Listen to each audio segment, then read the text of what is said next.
میرے انتہائی واجب الاحترام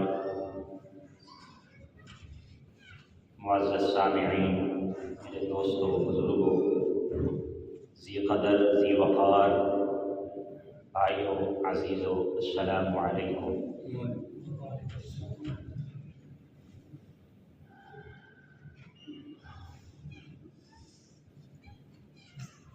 اسلامی مہینوں کی مناسبت سے جو ہمارے اسلامی تاریخ میں اسلامی شخصیات ہیں یا اسلامی مارکے ہیں، چاہے سیرت النبی صلی اللہ علیہ وسلم یا سیرت صحابہ کے حوالے سے ہو،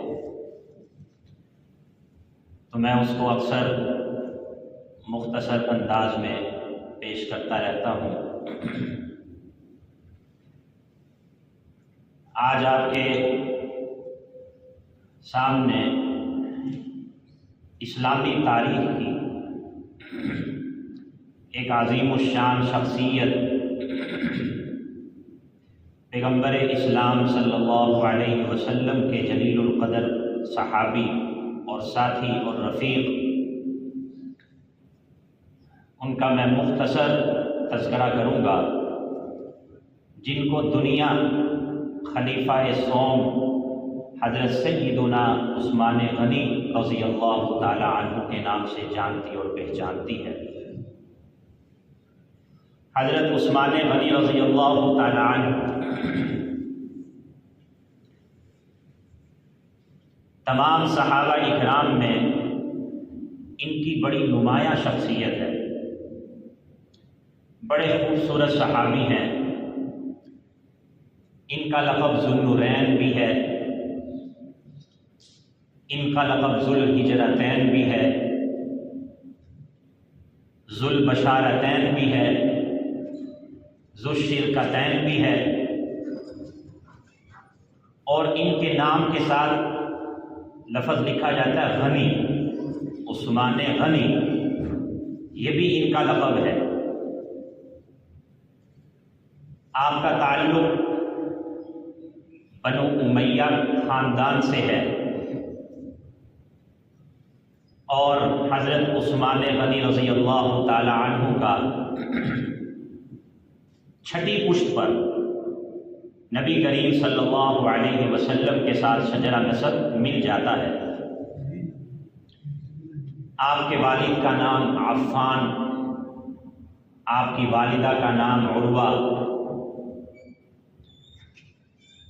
حضرت ابو بکر رضی اللہ تعالی عنہ کے ایمان پر، ان کی دعوت پر حضرت عثمان نے اسلام قبول کیا،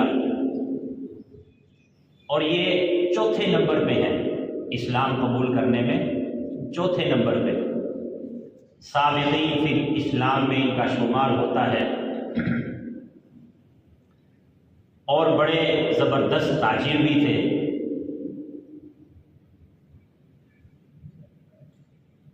نبی کریم صلی اللہ علیہ وسلم کے ساتھ ان کی بڑی قرابتیں ہیں۔ 34 سال کی عمر میں کلمہ پڑھ کر ساری زندگی حضور کی غلامی کے لیے وقف کر دی۔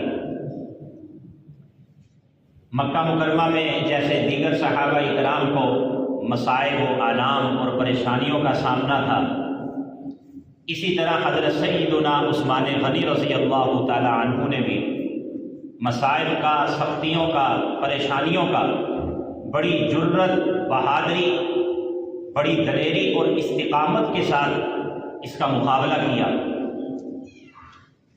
حضرت عثمان غنی رضی اللہ تعالی عنہ کی بڑی سعادت یہ ہے کہ جناب نبی پاک صلی اللہ تعالی علیہ وسلم نے اپنی نقط جگر، نور نظر حضرت رقیہ رضی اللہ تعالی عنہ کو حضرت عثمان کے نکاح میں دے دیا۔ ایک امتی ہونا یہ بڑی سعادت کی بات ہے، پھر امتی ہو کر مومن ہو جانا، پھر مہاجر ہونا، اور مہاجر بھی ڈبل مہاجر، آپ کا لقب ذوالہجرتین ہے، اور 10 مبشرہ میں سے ہونا ذوالبشارتین، 2 دفعہ جنت کی بشارت دینے والے، اور پھر داماد پیغمبر بھی ہوں، اور پیغمبر بھی کون سے؟ امام الانبیاء، سید الاولین والآخرین، میرے اور آپ کے نبی حضرت محمد الرسول اللہ، سب کہہ دیجیے صلی اللہ علیہ وسلم کے داماد، اور داماد بھی دوہرے، پوری تاریخ انسانیت میں، پوری تاریخ انسانیت میں کسی نبی کی 2 بیٹیوں کا یکے بعد دیگرے نکاح میں آ جانا اتنی بڑی سعادت اگر کسی شخصیت کے حصے میں آئی ہے، وہ صرف اور صرف حضرت عثمان غنی رضی اللہ تعالیٰ۔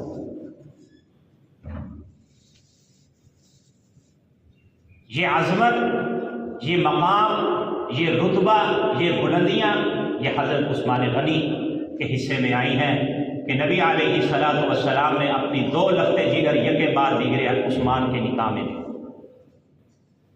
جب حضرت رقیہ کے ساتھ نکاح ہو گیا،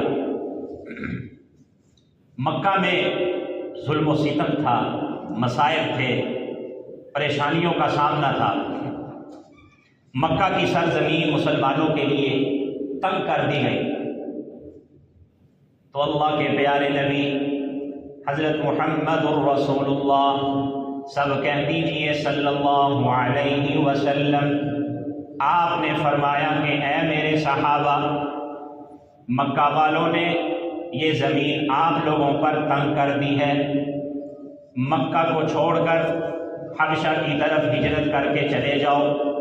میں نے سنا ہے کہ حبشہ کا بادشاہ اگرچہ عیسائی ہے لیکن وہ بڑا منصف مزاج ہے، وہ ظالم نہیں ہے، وہ بڑا عادل ہے، تم میں سے جو جانا چاہتے ہیں وہ حبشہ کی طرف ہجرت کر کے چلے جائیں، میری طرف سے اجازت ہے، جو جانا چاہتے ہیں وہ جا سکتے ہیں۔ ایک مختصر سا قافلہ مکہ مکرمہ سے حبشہ کی طرف روانہ ہوتا ہے، چند لوگوں پر مشتمل ہے، اس میں حضرت سیدنا عثمان غنی رضی اللہ تعالی عنہ بھی ہیں، اور آپ کی بیوی نبی کریم صلی اللہ علیہ وسلم کی لخت جگر حضرت رقیہ بھی ہیں۔ اس خوبصورت جوڑے نے مکہ سے حبشہ کی طرف ہجرت کی ہے۔ نبی کریم صلی اللہ علیہ وسلم نے جب دیکھا کہ عثمان نے اپنی بیوی کے ساتھ ہجرت کی ہے تو آپ نے یہ منظر دیکھ کر فرمایا کہ میرے جد امجد حضرت ابراہیم علیہ السلام کے بعد اگر کسی شخصیت نے اپنی بیوی کے ساتھ اسلام اور دین کے لیے ہجرت کی ہے وہ حضرت عثمان غنی رضی اللہ تعالی عنہ ہے۔ یہ پہلی شخصیت ہے، فرمایا ابراہیم میرے جد امجد کے بعد یہ پہلی شخصیت ہے۔ حضرت ابراہیم نے عراق سے ہجرت کی تھی اپنی بیوی کے ساتھ، یہ میں نے ذوالحج کے عید کے بیانات میں یہ بات میں نے ذکر کی تھی، تو آپ نے یہ جوڑا دیکھ کے فرمایا کہ ابراہیم کے بعد یہ پہلے شخص ہیں جنہوں نے اسلام اور دین کے لیے اللہ کے لیے ہجرت کی اپنی بیگم کے ساتھ۔ یہ قافلہ حبشہ پہنچتا ہے اور چند دن کے بعد وہاں خبر پہنچی کہ مکہ والے سارے مسلمان ہو گئے، مکہ والے سارے مسلمان ہو گئے۔ تو حضرت عثمان کو خبر پہنچی تو اپنے چند لوگوں کے ساتھ یہ حبشہ سے واپس مکہ آ گئے۔ اب جب مکہ پہنچے تو پتہ چلا کہ وہ تو خبر جھوٹی تھی، وہ تو نیری افواہ تھی، ظلم پہلے سے بڑھ چکا تھا، مظالم مصائب آلام پہلے سے زیادہ بڑھ چکی تھی، تو مکہ آ کے پتہ چلا کہ یہ خبر تو جھوٹی تھی۔ پھر دوسری مرتبہ بھی ہجرت ہوئی حبشہ میں، پھر 13 نبوی میں نبی کریم صلی اللہ علیہ وسلم نے فرمایا کہ اے میرے صحابہ مکہ سے مدینہ کی طرف ہجرت کر جاؤ۔ نبی کریم صلی اللہ علیہ وسلم نے اب مدینہ کی طرف ہجرت کرنے کی اجازت دی۔ صحابہ کرام ہجرت کر کے جا رہے ہیں۔ حضرت عثمان غنی رضی اللہ تعالی عنہ نے مکہ سے مدینہ کی طرف بھی ہجرت کی ہے۔ اس وجہ سے امت آپ کو ذوالحجرتین کے نام سے یاد کرتی ہے۔ یہ وہ خوش نصیب صحابی ہیں، انہوں نے مکہ سے حبشہ کی طرف بھی ہجرت کی اور مکہ سے مدینہ کی طرف بھی ہجرت کی، اس وجہ سے آپ کا لقب ذوالحجرتین ہے، 2 ہجرتوں والے۔ اسی طرح آپ کا لقب ذوالنورین بھی ہے، ذوالنورین 2 نوروں والا۔ علامہ بدر الدین عیمی رحمۃ اللہ علیہ اپنی کتاب عمدۃ القاری، بخاری شریف کی شرح ہے، اس میں لکھتے ہیں کہ یہ لقب ذوالنورین آپ کا اس لیے ہے کہ نبی کریم صلی اللہ علیہ وسلم نے اپنی 2 بیٹیاں حضرت رقیہ اور پھر ان کے انتقال کے بعد حضرت ام کلثوم آپ کے نکاح میں دی تھی، تو اس وجہ سے آپ کو ذوالنورین 2 نوروں والا، 2 نوروں کو اکٹھا کرنے والا، یہ لقب امت نے آپ کو دیا ہے۔ اسی طرح آپ بڑے سخی بھی تھے، میں آگے چل کر ان کے چند واقعات ذکر کروں گا۔ حضرت عثمان غنی کی صفات میں ایک صفت حیا دار، چند لوگ ایسے بھی ہوتے ہیں مردوں میں، ان میں حیا غالب ہوتی ہے۔ نبی کریم صلی اللہ علیہ وسلم کے بارے میں بھی آتا ہے کہ آپ اتنے حیا دار تھے کہ حجاب میں کنواری لڑکی سے بھی زیادہ شرمیلے تھے، اسی وجہ سے آپ کو پسینہ بہت زیادہ آتا تھا، حیا کی وجہ سے، کثرت حیا کی وجہ سے۔ تو حضرت عثمان پر بھی حیا غالب تھی۔ تو ایک حدیث میں حضرت ام المؤمنین حضرت عائشہ، سارے مومنوں کی ماں، سیدہ کائنات حضرت عائشہ صدیقہ رضی اللہ عنہا فرماتی ہیں، میں نے اپنی آنکھوں سے ایک منظر دیکھا کہ نبی کریم صلی اللہ علیہ وسلم جلوہ فروز ہیں اور بلا تکلف انداز میں بیٹھے ہوئے ہیں، کپڑا مبارک پنڈلیوں سے ہٹا ہوا ہے۔ نبی علیہ السلام تشریف فرمائے، میرے والد ماجد حضرت ابو بکر آئے، نبی علیہ السلام سے گفتگو کی، بات چیت کی، باتیں کرنے کے بعد واپس چلے جاتے ہیں۔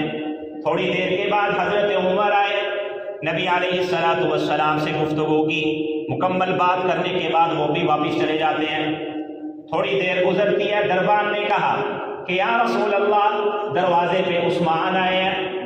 امی عائشہ کہتی ہیں کہ نبی علیہ السلام سیدھے ہو کے بیٹھ گئے، اپنے کپڑوں کو سیدھا کر لیا، پنڈلی مبارک کو کپڑے سے ڈھانک لیا۔ حضرت عثمان آئے، بات چیت کی، مکمل گفتگو کر کے واپس چلے گئے۔ حضرت امی عائشہ کہتی ہیں کہ میں نے یہ منظر دیکھا، نبی علیہ السلام سے دریافت کیا، یا رسول اللہ یہ کیا ماجرا ہے؟ میرے ابا جان ابو بکر آئے تھے، آپ اسی کیفیت کے ساتھ بیٹھے رہے جیسے آپ پہلے بیٹھے ہوئے تھے، پھر عمر آئے، آپ اسی کیفیت کے ساتھ بیٹھے رہے، لیکن جب حضرت عثمان آئے تو کیا بات ہے کہ آپ سیدھے ہو کے بیٹھ گئے، آپ نے کپڑے سیدھے کر لیے، آپ نے اپنی پنڈلی مبارک کو ڈھانپ لیا کپڑے سے، یہ کیا بات ہے؟ حضرت عائشہ رضی اللہ تعالیٰ عنہ نے سوال کیا تو آپ نے فرمایا، اے عائشہ، مسلم شریف کی روایت ہے، فرمایا کہ عائشہ، الا استحیی من رجل تستحیی منہ الملائکہ، کیا میں اس شخص سے حیا نہ کروں جس سے اللہ کے فرشتے بھی حیا کرتے ہیں؟ کہ اللہ کے فرشتے بھی اس سے حیا کرتے ہیں، میں کیوں حیا نہ کروں؟ تو حضرت عثمان غنی رضی اللہ تعالیٰ عنہ کا ایک بہت بڑا مقام ہے، آپ نے 8 نکاح کیے تھے۔ کتنے؟ 8، یک بعد دیگرے، بیک وقت نہیں، بیک وقت مرد کے لیے 4 نکاح کی اجازت ہے، تو ایک فوت ہو گئی پھر اور کرنی، تو اسلام کے بعد آپ نے نکاح کیے اور 8 نکاح کیے آپ نے، اور ہم لوگ ایک بھی گزارا کرتے ہیں۔ تو بہرحال کثرت نکاح ہونا ہی چاہیے، جب نکاح عام ہوگا، مرد حضرات نکاح زیادہ کریں گے تو بے حیائی کیا ہوگی؟ ختم ہو جائے گی۔ بے حیائی کم کرنے کا یہی طریقہ ہے، نکاح کر لو، جو پسند آ گیا اس سے نکاح کر لو، اور یہ جوانوں کے لیے بھی ہے، بوڑھوں کے لیے بھی ہے۔ میرے ایک استاد ہیں، ان کے والد 75 سال کے، ان کی اہلیہ فوت ہو گئی، 75 سال کی عمر میں نکاح کر دیا۔ ہمارے ایک اور استاد ہے، میں نے ان سے ایک کتاب پڑھی ہے کراچی میں، ان کی ابھی حال میں بوڑھے ہیں، ان کی اہلیہ فوت ہو گئی، بچے بڑے بڑے ہیں، انہوں نے ایک اور نکاح کر دیا۔ تو یہ کوئی شرم کی بات نہیں ہے، یہ عزت کی بات ہے، یہ قرآن اور حدیث کی بات ہے، نبی کی بات ہے۔ تو حضرت عثمان نے 8 نکاح کیے، 5 بیویوں سے اللہ نے ان کو 9 بچے عطا فرمائے۔ 9 بچے، پہلے بچے بھی بڑے ہوتے تھے، آج کل کہتے ہیں بچے 2 ہی اچھے۔ یہ بھی عجیب گندا سا نعرہ ہے۔ تو بچے بھی زیادہ ہونے چاہیے۔ حدیث میں اس عورت کی تعریف کی گئی ہے جو زیادہ بچے پیدا کرنے والی ہے۔ تو حضرت عثمان رضی اللہ تعالیٰ عنہ کے ایک بیٹے ہیں حضرت ابان، بڑے فقیہ تھے، بڑے عالم تھے۔ وہ اپنے والد حضرت عثمان سے کئی روایات نقل کرتے ہیں، اور حضرت عثمان نبی کریم صلی اللہ علیہ وسلم سے۔ میں ایک روایت پڑھ کے سناتا ہوں، ابو داؤد شریف کی اور ترمذی شریف کی ہے۔ حضرت ابان اپنے ابا حضرت عثمان غنی سے روایت کرتے ہیں، فرماتے ہیں کہ میرے والد ماجد نے مجھے بتایا کہ نبی کریم صلی اللہ علیہ وسلم نے ارشاد فرمایا ہے، جو شخص صبح اور شام تین مرتبہ یہ کلمات پڑھ لے گا، اس کو کوئی چیز تکلیف نہیں پہنچا سکتی، اس کو کوئی چیز تکلیف نہیں پہنچا سکتی۔ وہ کلمات سن لیجئے، فرمایا بسم اللہ الذی لا یضر مع اسمہ شیء فی الارض ولا فی السماء وہو السمیع العلیم۔ یہ آپ میں سے اکثر حضرات کو یہ کلمات آتے ہوں گے، عام مشہور کلمات ہیں۔ فرمایا میں نے اپنے ابا جان سے یہ سنا ہے کہ جو شخص صبح شام 3 مرتبہ یہ کلمات پڑھ لے گا، اس کو کوئی چیز تکلیف نہیں پہنچا سکے گی۔ اب اس دعا کا ترجمہ سن لیجئے، بسم اللہ الذی، کہ میں اس اللہ کے نام کے ساتھ شروع کرتا ہوں، الذی لا یضر مع اسمہ، جس کے نام کی برکت سے کوئی چیز لا یضر، تکلیف نہیں دے سکتی، شیء فی الارض ولا فی السماء، آسمانوں کی کوئی چیز اور نہ ہی زمین کی کوئی چیز، فرمایا کوئی چیز نقصان اور تکلیف نہیں پہنچا سکتی۔ حضرت ابان جب بڑھاپے میں تھے تو ان کو فالش کا اٹیک ہوا تھا۔ تو جاننے والے جب بیمار پرسی کرنے کے لیے آئے، عیادت کرنے کے لیے، تو کسی نے کہا کہ آپ تو یہ روایت نقل کرتے ہیں کہ جس نے صبح شام یہ 3 مرتبہ یہ کلمات پڑھ لیے تو اس کو کوئی چیز نقصان نہیں پہنچا سکتی، تو آپ پر فالج کا اٹیک کیسے ہوا؟ پھر کہنے لگے مجھے اٹھا کر بٹھا دیجئے۔ جب اس نے سوال کیا نا تو کہا کہ مجھے اٹھا کے بٹھا دیجئے، تو کہنے لگے اس ذات کی قسم جب سے میں نے اپنے ابا جی سے یہ روایت سن رکھی ہے، میرے معمولات میں سے یہ ہے کہ صبح شام 3 مرتبہ یہ کلمات پڑھتا ہوں۔ جس دن یہ کلمات پڑھنا بھول گیا، اسی دن مجھے فالج کا اٹیک ہو چکا تھا، کہ جس دن میں نے یہ کلمات نہیں پڑھے اس دن مجھے یہ اٹیک ہوا ہے۔ اتنا یقین تھا نبی کریم صلی اللہ علیہ وسلم کی روایات پر اور آپ کے بتائے ہوئے عمل پر، دعاؤں پر۔ حضرت عثمان غنی رضی اللہ تعالیٰ عنہ کا میں ذکر کر رہا تھا، بڑے فضائل ہیں، بڑی بشارتیں ہیں، آپ حیران ہوں گے۔ ایسی بشارت کہ جیتے جاگتے حضور کے سامنے کھڑے ہیں تو آپ فرما رہے ہیں کہ یہ شہید ہے۔ عثمان جیتا جاگتا حضور کے پاس کھڑا ہے، حضور کیا فرما رہے ہیں؟ یہ شہید ہے۔ بخاری شریف کی روایت میں سناتا ہوں، نبی علیہ الصلوۃ والسلام احد پہاڑ پہ ہیں، آپ کے ساتھ حضرت ابو بکر بھی ہیں، حضرت عمر بھی ہیں، حضرت عثمان بھی ہیں، یہ 3 شخصیات حضور کے ساتھ ہیں۔ تو احد پہاڑ بھی فتح عقیدت اور محبت میں ایسے حرکت کرنے لگا، ہلنے لگا تیزی سے۔ تو نبی علیہ السلام نے پاؤں مار کر زور سے فرمایا، اسکن یا احد، اے احد ٹھہر جا، کیا تجھے خبر نہیں ہے فإنما علیک نبی، کہ تیرے اوپر اس وقت ایک اللہ کا نبی ہے، وصدیق، اور ایک صدیق ہے، وشہیدان، اور 2 شہید ہیں۔ احد پہاڑ کو کیا فرمایا کہ تیرے اوپر اس وقت ایک نبی ہے اور ایک صدیق ہے۔ کس کو کہا صدیق؟ حضرت ابو بکر رضی اللہ تعالیٰ عنہ کو، اور فرمایا کہ 2 شہید ہیں، ایک حضرت عمر اور دوسرے حضرت عثمان غنی رضی اللہ تعالیٰ۔ تو آپ نے جیتے جاگتے ان کو فرمایا کہ یہ شہید ہیں، ان کو پیشن گوئیاں دینی۔ زندگی میں ہی ان کو پیشن گوئی تھی، یہ بشارت سنائی کہ آپ اللہ کے راستے میں شہید ہو جاؤ گے، اور نبی کی زبان سے نکل رہا ہے شہید، اور قرآن کہتا ہے کہ وَلَا تَقُولُوا لِمَن يُقْتَلُ فِي سَبِيلِ اللَّهِ أَمْوَاتٌ، شہیدوں کو مردہ کہنا جائز نہیں ہے، کہنا ہی نہیں، سوچنا بھی نہیں ہے۔ وَلَا تَحْسَبَنَّ الَّذِينَ قُتِلُوا فِي سَبِيلِ اللَّهِ، میں نے ان دونوں آیات پر بڑی تفصیل سے بات کی ہے۔ تو حضرت عثمان کو اللہ کے نبی نے شہید کہا ہے۔ اور سنیے بخاری شریف کی ایک اور روایت سنیے، حضرت ابو موسیٰ اشعری رضی اللہ تعالیٰ عنہ اس روایت کے راوی ہیں، فرماتے ہیں کہ نبی کریم صلی اللہ علیہ وسلم ایک باغ میں جلوہ فروز ہیں، آپ تشریف فرمائے ایک باغ میں، تھوڑی دیر گزرتی ہے، دروازے پہ دستک ہوئی، آپ نے دربان سے فرمایا افتح لہ الباب وبشرہ بالجنہ، کہ جو شخص بھی آیا ہے اس کے لیے دروازہ کھول دو اور اس کو جنت کی بشارت دے دو۔ دربان جاتا ہے، دروازہ کھولتا ہے، کیا دیکھتا ہے دروازے پہ کون ہے؟ حضرت سیدنا ابو بکر رضی اللہ تعالی عنہ۔ جب صحابی کا نام آئے تو کیا کہنا ہے؟ رضی اللہ تعالی عنہ۔ یہ صحابی ہونا نبی کے بعد سب سے بڑی شرافت، سب سے بڑی عظمت اور مقام کیا ہے؟ صحابی ہونا، نبی کا صحابی ہونا، یہ سب سے بڑا مقام ہے۔ تو حضرت ابو بکر رضی اللہ تعالی عنہ سے کہنے لگے کہ حضور نے فرمایا ہے آپ کے لیے افتح لہ الباب وبشرہ بالجنہ، کہ جو بھی دروازے پہ آیا ہے دروازہ کھول دو اور اس کو جنت کی بشارت دے دو۔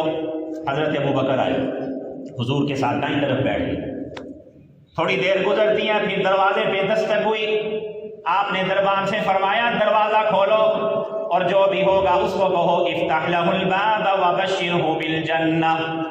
دروازہ کھولا، دروازے پہ کون ہے؟ حضرت سیدنا کون ہوں گے؟ حضرت عمر رضی اللہ تعالی عنہ۔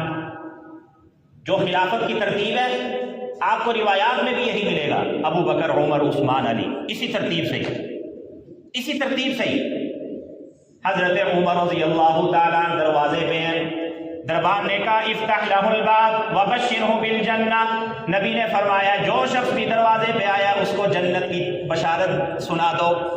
حضرت عمر بھی آگے حضور کے بائیں جانب آ کے بیٹھ گئے، دائیں طرف حضرت ابو بکر اور بائیں جانب حضرت عمر۔ تھوڑی دیر گزری، پھر دروازے پہ دستک ہوئی، یہ اب کلمہ سننا ہے، یہ بات سننی ہے۔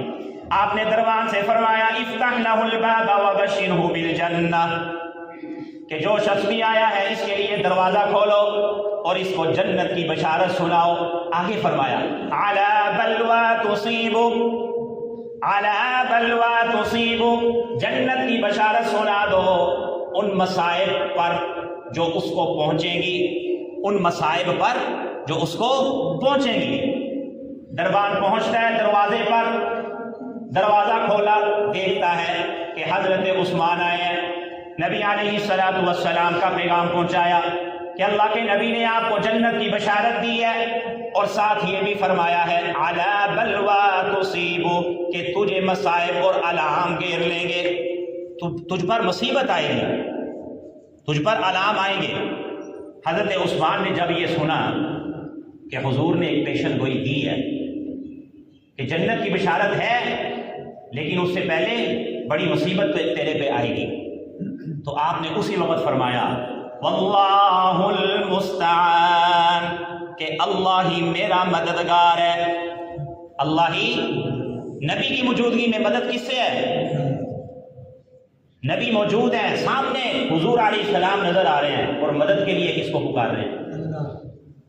تو ہم مردوں سے کیسے مدد لے سکتے ہیں؟ بھائی حضور موجود ہیں، حضور کی موجودگی میں بخاری شریف کی روایت ہے، فوراً ان کی زبان سے جو کلمہ نکلا ہے واللہ المستعان، کہ میں اللہ سے ہی مدد طلب کرتا ہوں۔ اللہ سے بڑھ کر کوئی مدد کرنے والا ہے؟ اللہ سے مدد اور کسی سے نہیں۔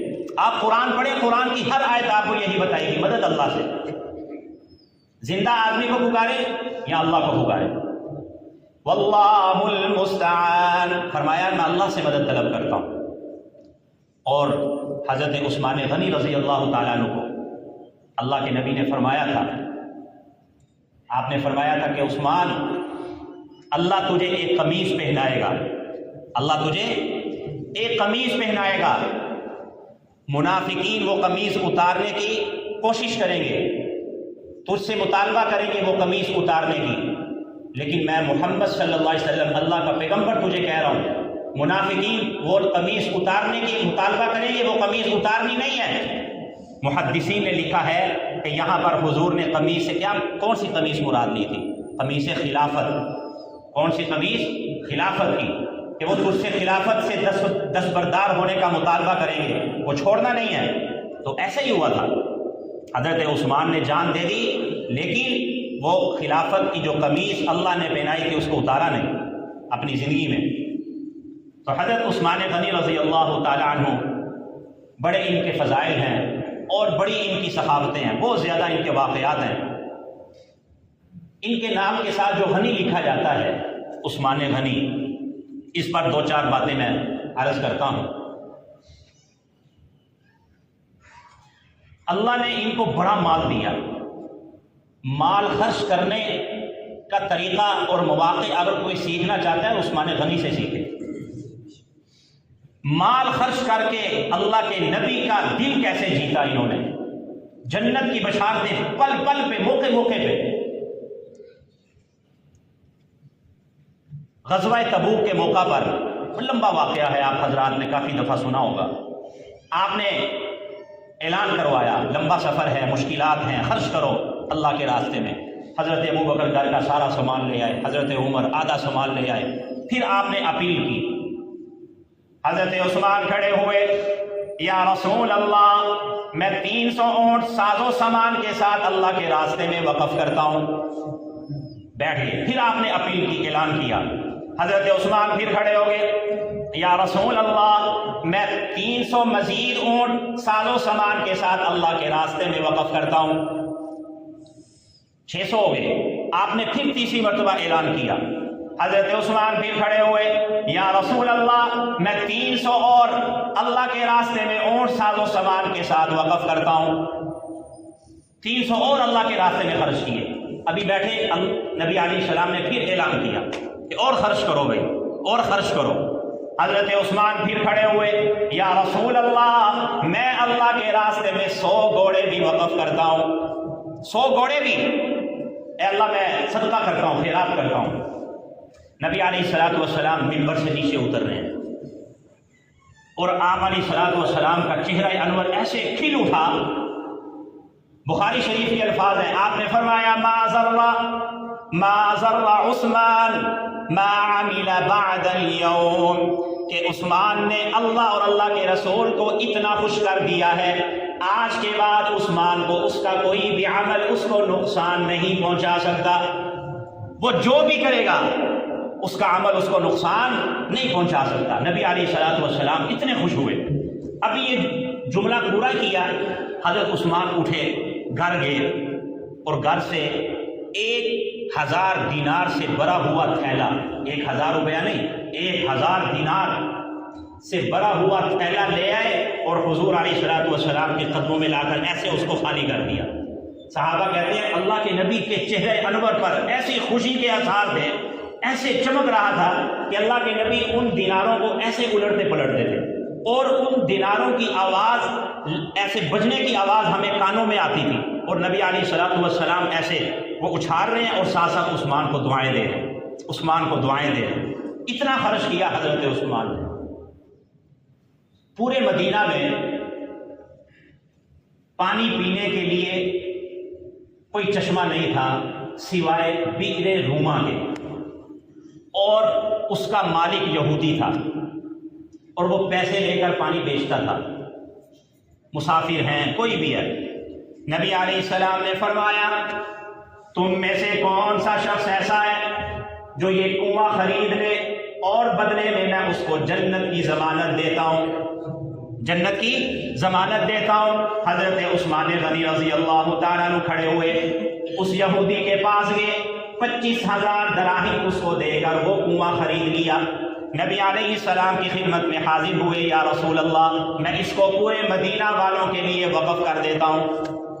وہ بئر روما خریدا اور پورے مدینہ والوں کے لیے، مسافروں کے لیے وقف کر دیا کہ اس کنویں سے ہر کوئی پانی پی سکتا ہے، بئر روما کے نام سے۔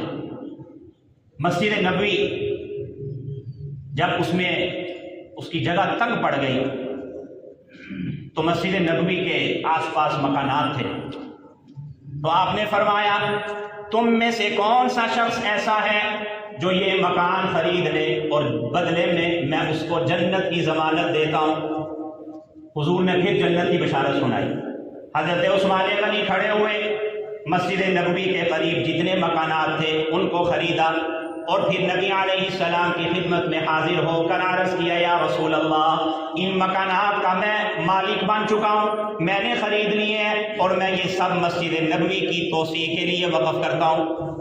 حضرت عثمان غنی نے وہ مکان خرید کر مسجد نبوی کی وسعت کروائی، اور ان کی یہ جو سخاوت تھی یہ صرف نبی علیہ السلام کے زمانے تک محدود نہیں تھی، آپ کی یہ سخاوت حضرت ابو بکر صدیق کے زمانے میں بھی تھی، حضرت عمر کے زمانے میں بھی تھی، اپنے زمانے میں بھی تھی۔ اللہ نے بڑا مال دیا تھا، اور آپ کو پتا ہے جب مال خرچ کیا جاتا ہے تو مال بڑھتا ہے، گھٹتا نہیں ہے۔ یہ قرآن نے اعلان کیا یمحق اللہ الربا ویربی الصدقات، کہ اللہ خیرات کو بڑھاتے ہیں، صدقات کو بڑھاتے ہیں۔ تو اتنی عظیم شخصیت کو ذوالحج میں باغیوں نے، بلوائیوں نے حج کے دنوں میں حضرت عثمان غنی رضی اللہ تعالیٰ عنہ کو بڑی بے دردی سے شہید کیا۔ آپ کے دروازے پہ حضرت حسنین کریمین نے بھی پہرا دیا، حضرت علی رضی اللہ تعالیٰ عنہ نے بھی پانی پلانے کی کوشش کی، لیکن باغیوں نے پانی اندر پہنچنے نہیں دیا۔ اور پھر ایک خواب انہوں نے دیکھی، جمعے کے دن قرآن مجید کی تلاوت کر رہے تھے کہ باغی گھر کی دیواریں پھیلان کر اندر آئے اور آپ کو نیزے سے حملہ، ادھر سینے پہ خنجر مارا، اور فوارہ ایک نکلا خون کا، سامنے قرآن مجید تھا، وہ خون کا فوارہ قرآن مجید پہ پڑا، اور زبان پر اس وقت جو کلمات تھے یہ آیت تھی فَسَيَكْفِيكَهُمُ اللَّهُ، کہ عن قریب آپ کو اللہ ان کی طرف سے کافی ہو جائے گا۔ تو حضرت عثمان غنی رضی اللہ تعالیٰ عنہ کو اتنی بے دردی سے شہید کیا گیا۔ پوری اسلامی تاریخ شہادتوں سے پر ہے۔ رمضان المبارک میں حضرت علی رضی اللہ تعالیٰ عنہ کی شہادت ہوئی، یکم محرم الحرام آنے والی ہے، حضرت خلیفہ دوم حضرت عمر فاروق رضی اللہ تعالیٰ عنہ نے جام شہادت نوش کیا۔ 10 محرم الحرام کو نواسہ رسول، جگر گوشائے بطول حضرت امام حسین رضی اللہ تعالیٰ عنہ نے میدان کربلا میں جام شہادت نوش فرمایا۔ یہ اسلامی تاریخ کے خوبصورت ہیروز ہیں، یہ ہمارے رہنما اور لیڈر ہیں۔ ہمیں ضرورت اس چیز کی ہے کہ ہم ان کی زندگیوں کو پڑھیں، اور ان کی زندگیوں کو پڑھ کر ان کی سیرت کو اور ان کے جو خوبصورت ان کا جو اسوہ ہے اس کو ہم اپنی زندگیوں میں لانے کی کوشش کریں۔ اللہ تعالیٰ سے دعا ہے مجھے بھی آپ حضرات کو بھی ان تمام صحابہ اکرام سے محبت کرنے کی توفیق عطا فرمائے۔ محرم کا مہینہ شروع ہونے والا ہے، میں یہ بات عرض کروں گا کہ صحابہ اکرام یہ ایسی شخصیات نہیں ہے کہ ان کو لڑا کر ہم اپنا نام چمکائیں اور پیسہ کمائیں اور صحابہ اکرام میں لڑائیاں کروائیں، ایسا نہیں ہے۔ صحابہ اکرام بھی ہمارے، ابو بکر بھی ہمارے، عمر بھی ہمارے، عثمان بھی ہمارے، علی بھی ہمارے، حضرات حسنین کریمین بھی ہمارے، اہل بیت بھی ہمارے، حضرت امیر معاویہ بھی ہمارے، تمام صحابہ اکرام ہمارے ہیں۔ اور صحابہ اکرام اور اہل بیت یہ سب نبوت کی 2 شاخیں ہیں، میں اس پر بڑی تفصیل سے بات کر چکا ہوں۔ تو ہم اپنے ایمان کو صحابہ اکرام پر پورا رکھیں، کسی بھی صحابی کی شان میں ہم 2 نمبر بات نہ کریں، گستاخی نہ کریں۔ اگر کوئی کرتا ہے ہم اس سے قطع تعلق ہی کر لیں۔ میں تو یہ کہتا ہوں کہ اگر کوئی صحابی کو گالی دیتا ہے اس کے ایمان پہ شک ہے، اس کے مومن ہونے پہ شک ہے۔ تو اللہ تعالیٰ سے دعا ہے کہ اللہ تعالیٰ ہمیں ان مقدس شخصیات کو سمجھنے کی اور ان کے نقش قدم پر چلنے کی اور ان سے سچی محبت کرنے کی توفیق عطا فرمائے۔ وآخر دعوانا الحمدللہ۔